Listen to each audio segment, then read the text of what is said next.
Couple of days ago, I posted to my Instagram a post from the American PTSD Association that said the worst thing you can do to a person with an invisible illness is make them feel like they need to prove how sick they are.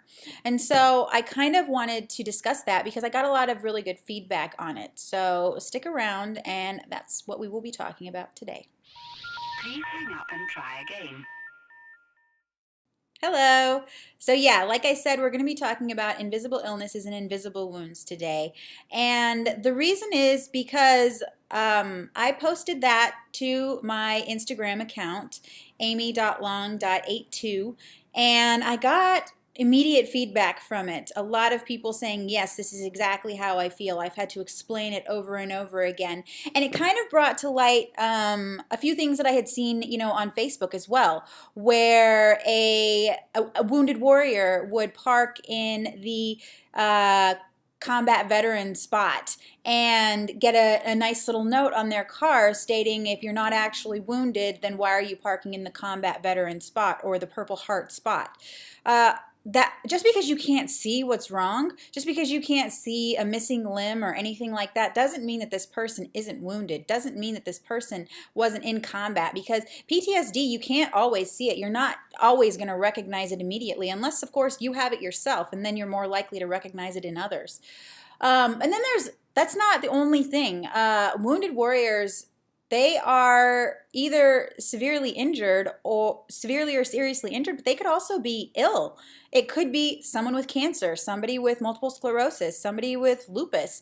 It could be a gambit of many, many different things. And to sit there and to judge and to make them prove that they are wounded in any way is just ridiculous. And that's not just for wounded warriors. That's for anybody suffering from any sort of mental health disorder. If I am suffering from depression, if I open up and I say that I have anxiety, depression, PTSD, any of these things, and you scoff and make it seem as though I have to explain to you or prove to you in some way that that's what's going on, that would never happen to someone with cancer. That would never happen to somebody who is suffering from a disease that you respect.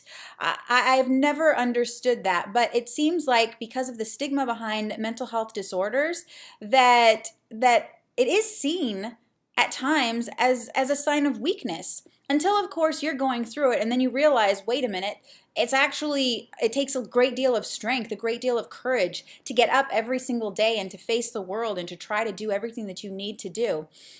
There are so many different reasons out there that people could be suffering in silence because they automatically feel judged by the people that are out there.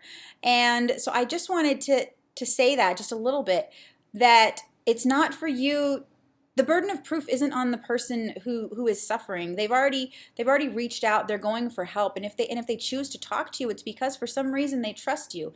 And by asking them or by pressuring them to prove it, you've basically proven that you are not their friend, that you are not somebody that they should be confiding in to begin with. I'm sorry to say that, but I definitely recommend that if you reach out to somebody and they're requesting that you prove it, that you take a step back and you ask them, you consider why they're asking you that.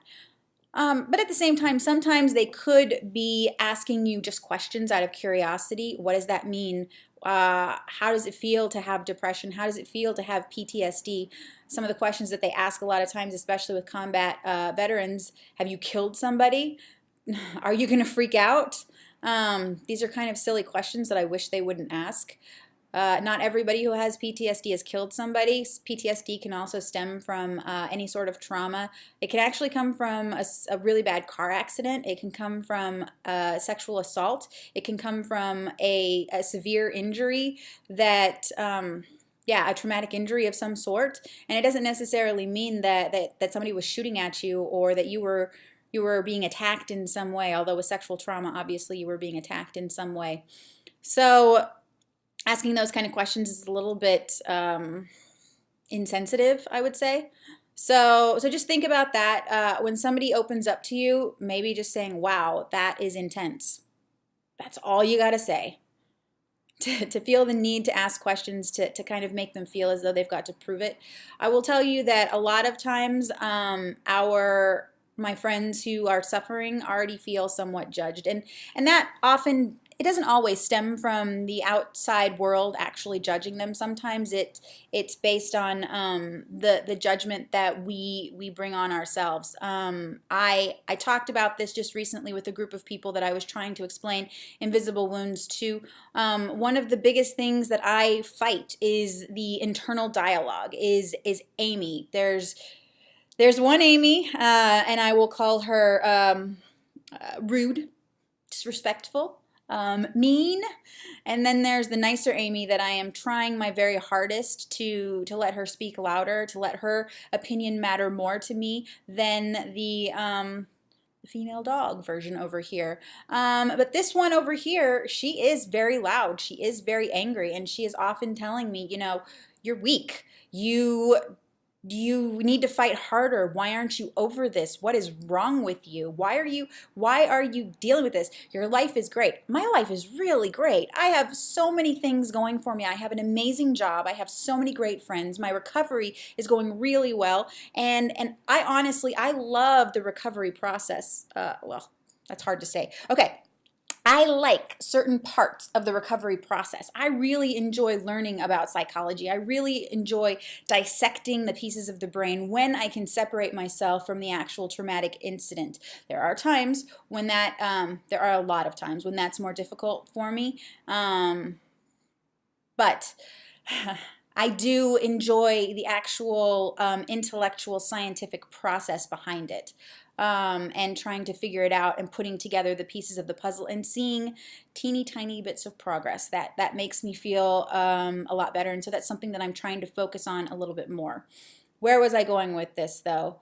My life is really, really great, and sometimes I get down on myself for not enjoying it more, for allowing, the anxiety, the depression to kind of lead me astray, I feel. But at the same time, there's not really a lot I can do about it. I can notice when that's happening, and I can kind of pull myself back. But that's only because that I am in recovery, and I've been trained to kind of notice when I'm going the wrong way, so that I can kind of revert back and kind of make a U-turn, start over again, and go in the right direction. Hopefully, that doesn't always work though. Sometimes these memories, sometimes these fears, sometimes this anger, it just takes over, and that is a really difficult thing to deal with. But because that I've gone, because that I've learned, because that I'm taking the time to figure it out, it has gotten a little bit easier each step of the way. So yeah, basically I judge myself all of the time. How far along am I in my recovery? Why am I not further? And I'm just trying to silence that louder, disrespectful, rude voice in my head, because I would never speak to any of my friends this way. I would probably never speak to my worst enemy this way, because I wouldn't want to trigger something. I wouldn't want to push them over the edge. I don't want to hurt anybody in any way, whether I like you or not. So I'm just trying to silence her a little bit more. And so sometimes I project what my internal dialogue is on the outside world, and I assume that one expression means that they're thinking the same thing, or that one inappropriate comment or insensitive question means that they feel the same way that I do. And it just kind of justifies the things that are going on in my head, even though I know that female dog Amy needs to shut up. She's a jerk, and I shouldn't listen to her ever.